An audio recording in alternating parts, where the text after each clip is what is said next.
Hey, what's up? This is Ricardo at Parts People, and in this video, we'll outline the steps for completing a part replacement on your Dell PC.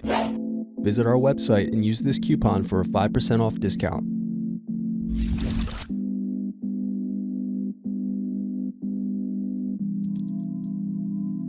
Unscrew and remove bottom base.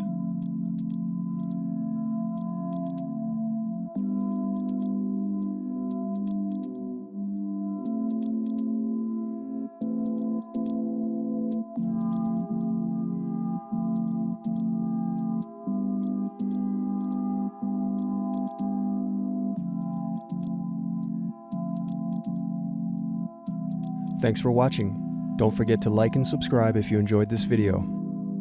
And if you need more, check out this playlist to watch other tutorials for your laptop. You can also click here to find parts for your laptop at partspeople.com.